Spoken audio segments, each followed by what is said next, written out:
Olá, meu amigo, minha amiga.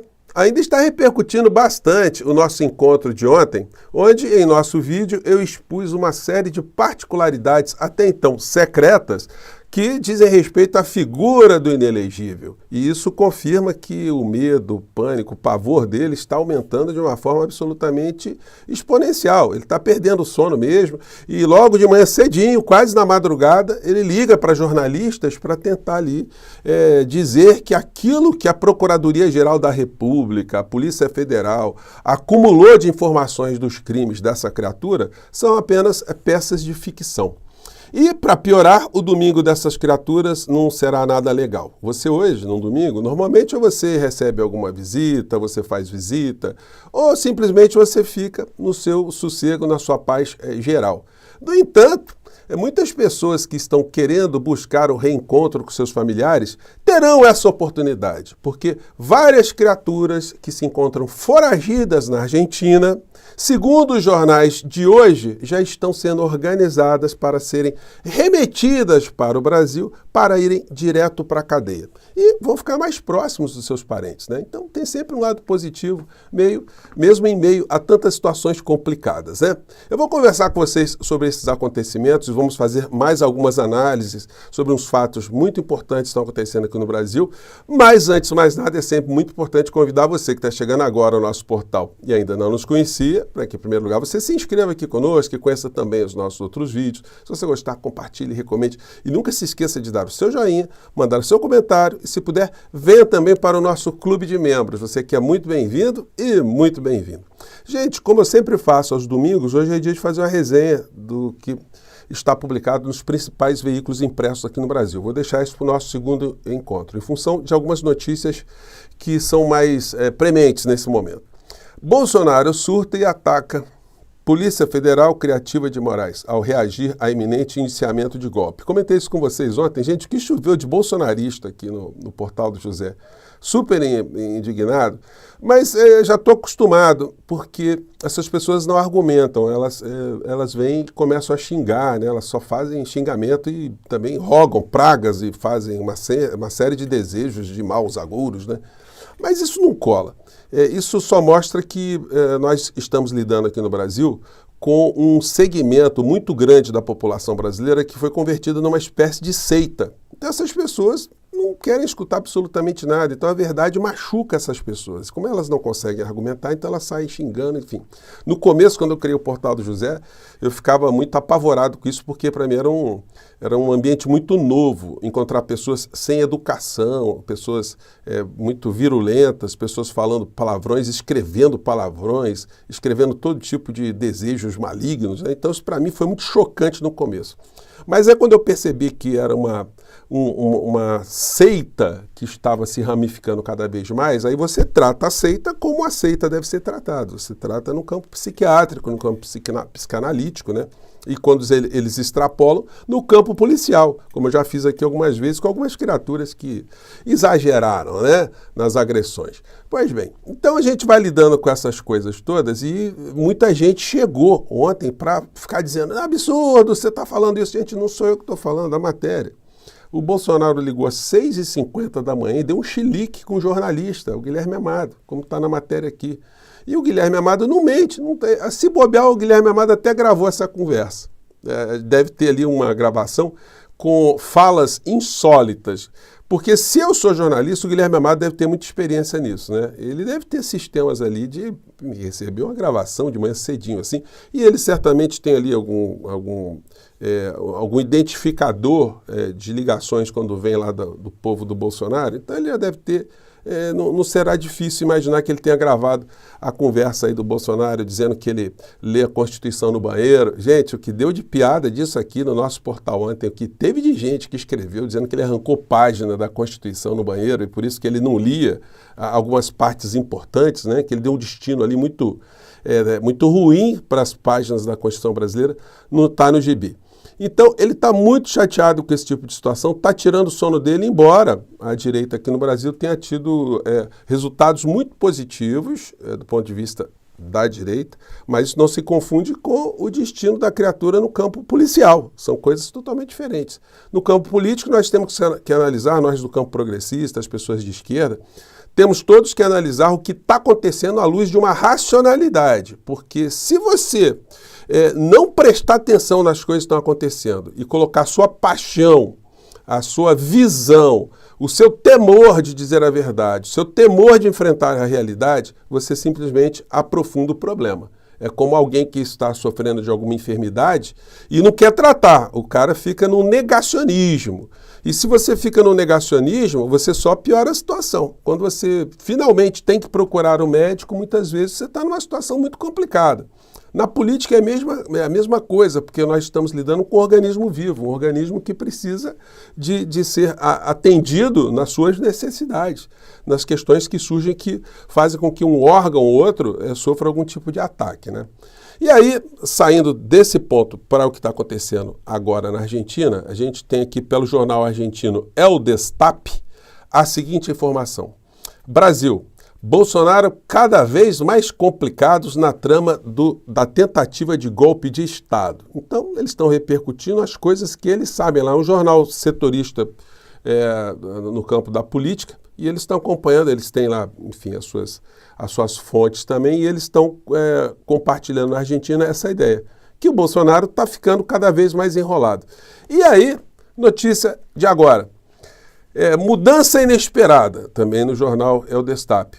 O governo da Argentina, o governo argentino, né, adianta que vai cumprir a lei internacional e que Milei entregará a Lula os bolsonaristas golpistas. Então, gente, aquilo que eu disse para vocês, que a fila estava sendo organizada para mandar os patriotas fazendo um tango em marcha ré, isso está adiantando, isso está evoluindo. O Milei vai vir para cá, para o Brasil, vai se encontrar com o Lula, vai ter que pedir desculpas porque falou muita besteira, né? Então, é a realidade. A situação na Argentina está muito complicada do ponto de vista econômico e social. Isso deve servir como alerta para todos nós, porque essa figura que surgiu na Argentina, ele não é fruto do acaso, não. Houve um processo também, a Argentina passou por governos considerados de esquerda, governos peronistas, mas que seguiram a mesma linha de estabilidade econômica, o tripé macroeconômico, espremendo por um lado, espremendo por outro, fazendo mudanças muito pontuais em pontos da sociedade da Argentina, em setores da sociedade. E o discurso da insatisfação, o desalento foi crescendo, crescendo, crescendo. Quando chegou no processo eleitoral, surge um picareta, um psicopata que atende aos interesses do neoliberalismo no processo eleitoral, alguém que dizia que ia combater o sistema, que ia combater o comunismo e tal. O cara emplacou. E agora as consequências estão muito sérias na Argentina. Eu vou conversar com vocês sobre isso na sequência aqui. A gente viu que a direita no Brasil teve esse desempenho aqui. Direita começará 2025 com hegemonia sobre mais de 3 mil câmaras de vereadores, mostra a pesquisa. Gente, sabe o que significa isso? É uma base gigantesca para eleger deputados estaduais, federais e senadores em 2026. Se as pessoas estão reclamando hoje que o Lula ele tem uma correlação de forças muito desfavorável no Congresso Nacional, se a gente continuar a fazer o negacionismo da realidade em vários campos da esquerda progressista aqui no nosso país, vários grupos, vários canais, olha, a gente não vai conseguir reverter essa história não. Muitas pessoas ficam chateadas que eu falo isso aqui com vocês, mas olha só, gente, o papel, vamos nos considerar aqui espécies de médicos, que estamos lidando com alguém que está querendo negar que está sofrendo, está com um problema ali. A gente tem que dizer a verdade. Se o cara quiser se tratar ou não, aí é problema dele. A gente faz aqui o que a gente tem que fazer. Enfim, então o fato hoje é esse. E nós temos falado aqui o tempo todo que nós temos um problema hoje, que não é um problema só do governo Lula, do isolamento de governantes. Quando ele fica ali num ambiente onde há um filtro natural. Ninguém gosta de deixar chegar muita coisa negativa, da notícia ruim, E as pessoas, como muitas têm projetos políticos pessoais, as pessoas têm as suas próprias dinâmicas, então o cara às vezes fala, olha, o presidente sabe o que ele está falando, eu não vou encher o saco dele, não vou importunar, eu estou aqui, eu quero ser candidato em 2026, eu quero ser candidato a senador, deputado, governador, eu estou aqui, então vamos tocar aqui, tentar fazer minha base aqui e vamos embora. E aí é o seguinte, isso é uma visão completamente distorcida, porque isso prejudica o todo. A pessoa escapa, por exemplo, numa eleição, se elege deputado, senador, ou não, né?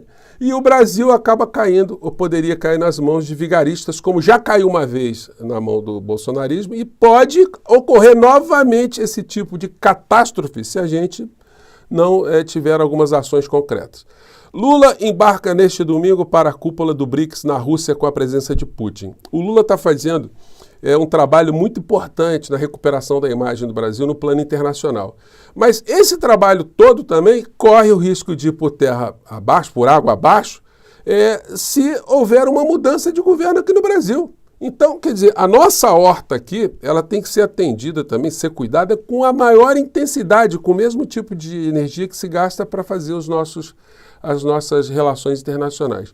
E aí eu tenho mostrado para vocês que o Lula está sendo submetido a um tipo de fazimento de política, vamos dizer assim, que é absolutamente contraproducente no plano macrosocial aqui no Brasil, porque quando se despreza o poder das redes sociais, achando que os encontros presenciais eles conseguem superar uma série de deficiências, a gente está numa leitura muito equivocada. O presidente ele poderia estar se preservando a saúde dele, muito mais se ele estivesse fazendo encontros matinais, explicando o que o governo dele está fazendo, o que está deixando de fazer, por quê, qual é a correlação de forças, porque isso ajuda a politizar a sociedade, isso envolve a sociedade. E, sobretudo, possibilitaria também um canal para ele escutar coisas como nós falamos aqui no nosso Portal do José, porque ele não está escutando. O presidente mal usa telefone celular. Então ele não tem a noção do que de fato acontece todos os dias. E isso fica provado na live que ele fez ontem com o Guilherme Boulos. A visita do presidente Lula, só a visita lá, é capaz de alterar um cenário onde a cidade de São Paulo, ideologicamente, está se simpatizando em maior número para aquilo que a direita e a extrema-direita têm dito para um lado e para o outro. Então fica complicado, mas o presidente foi lá e o Boulos, evidentemente, ficou feliz com a ida de Lula lá. Mas o Lula chega e fala coisas como essa aqui, vamos lá. Como reverter a tendência das eleições aqui, das pesquisas eleitorais em relação a Boulos versus Nunes. Aí ele diz isso. Segunda, terça, quarta, quinta, sexta e sábado ali para trabalhar. Ou seja, é importante que a gente, na vila que a gente mora, no local que a gente trabalha, a gente vai conversar com aquelas pessoas que têm dúvida, com aquelas pessoas que acham que o Boulos vai invadir a casa dele, para a gente convencer as pessoas. Esse dia eu tive uma experiência extraordinária. Eu tive uma reunião com 5 senadores. E comecei a contar a minha vida para os senadores, e quando eu comecei a contar da minha vida, da minha mãe, da minha família, esse cara levantou e falou assim para mim: presidente, eu sou evangélico, eu sou da bancada evangélica e eu quero pedir desculpas ao senhor, porque eu acreditei em muita mentira contada contra o senhor. Então é o seguinte, gente, o relato do Lula, ele parte da ideia que a política hoje está sendo feita, ou a política pode ser feita, com esse tipo de encontro pessoal, que isso seria capaz de reverter uma série de informações que as pessoas recebem maciçamente pelas redes sociais. E o embate hoje não está mais no embate de buscar o voto em casa. As pessoas estão mandando, não conversam como conversavam antigamente, o encontro pessoal. O encontro se dá pelas redes sociais.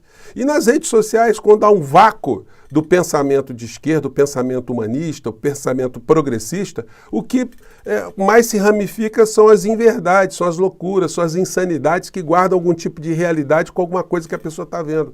Só que são trabalhadas de forma a distorcer essa realidade para ter um final político. O que adianta a gente fazer um encontro aqui, outro acolá, um encontro político, se, por exemplo, nós temos no Brasil seitas religiosas que fazem ali uma espécie de doutrinação permanente contra o pensamento progressista humanista de esquerda. Então é necessário que se enfrente isso de uma maneira muito mais contundente, porque como as coisas estão andando hoje, estão levando o nosso país para um caminho igualzinho ao que aconteceu na Argentina e as consequências estão sendo dramáticas. Mais tarde eu vou voltar aqui esse assunto aqui com vocês, vamos repercutir mais alguns assuntos aí envolvendo essa história toda do retorno dos foragidos aqui para o Brasil, né? Bom, antes eu quero ficar por aqui, então um grande abraço, mais tarde a gente se vê, tá legal? Mande seu comentário. Tchau!